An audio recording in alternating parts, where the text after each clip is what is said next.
এশিয়ার ফুটবল প্রেমীদের বরাবরের আক্ষেপ, খেলা দেখার চক্করে 12টা বেজে যায় ঘুমের। রোজকার রুটিন ঘেটে ফলে কাজেও মন বসে না। আপনিও যদি সেই তালিকায় থাকেন তাহলে আপনার জন্য দুঃসংবাদ সুসংবাদ দুটোই আছে।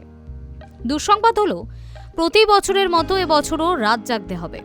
একদিনে একাধিক প্রিয় দলের খেলা দেখার জন্য হয়তো সারা রাতও জেগে বসে থাকতে হবে। আর সুসংবাদ হলো সব খেলা দেখার জন্য রাত জাগার দরকার নেই। কোনো কোনো খেলা দেখা যাবে সন্ধ্যাবেলা, ভোরবেলা, এমনকি সকালবেলাতেও। আর্জেন্টিনা ব্রাজিলের ম্যাচই যেমন রয়েছে ভোর এবং সকালের দিকে। আসলে এবারের বিশ্বকাপ হচ্ছে 3টি দেশে, 3 দেশের টাইম জোন আলাদা, তাই কোনো ম্যাচ সন্ধ্যায়, কোনো ম্যাচ আবার পরদিন সকালে। তাছাড়া এবার ম্যাচের সংখ্যা অনেক বেশি হওয়ায় একদিনে 4 থেকে 5টি ম্যাচ পর্যন্ত রেখেছে ফিফা। ফলে সন্ধে থেকে ভোর টানা একের পর এক ম্যাচ আয়োজিত হবে। ভারতীয় সময় অনুযায়ী বড় দলগুলির সূচি: আর্জেন্টিনা 17 জুন ভোর 7টা 30 মিনিটে আর্জেন্টিনা বনাম আলজেরিয়া। 22 জুন রাত 11টা 30 মিনিটে আর্জেন্টিনা বনাম অস্ট্রিয়া। 28 জুন সকাল 8টা 30 মিনিটে আর্জেন্টিনা বনাম জর্ডন। ব্রাজিল 14 জুন ভোর 4টা 30 মিনিটে ব্রাজিল বনাম মরক্কো।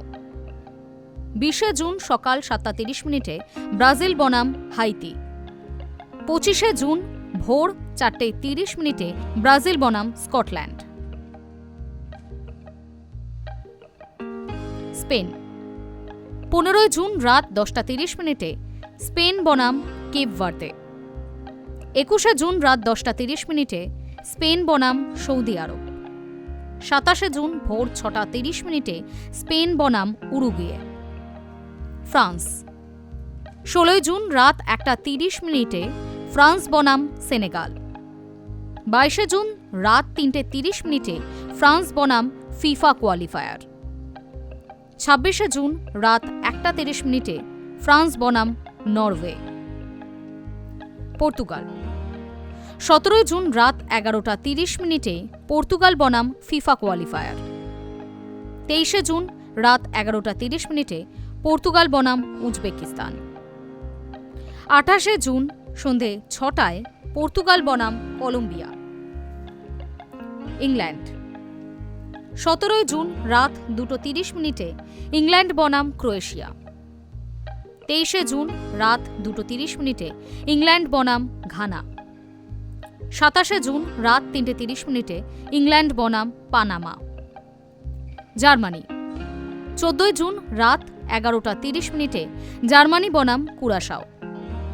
20 জুন রাত 2টা 30 মিনিটে জার্মানি বনাম আইভরি কোস্ট। 25 জুন রাত 2টা 30 মিনিটে জার্মানি বনাম ইকুয়েডর। প্রথম ম্যাচ 11 জুন রাত 1টা 30 মিনিটে মেক্সিকো বনাম দক্ষিণ আফ্রিকা। ফাইনাল 19 জুলাই রাত 1টা 30 মিনিটে ভারতীয় সময় অনুযায়ী। Hi News network.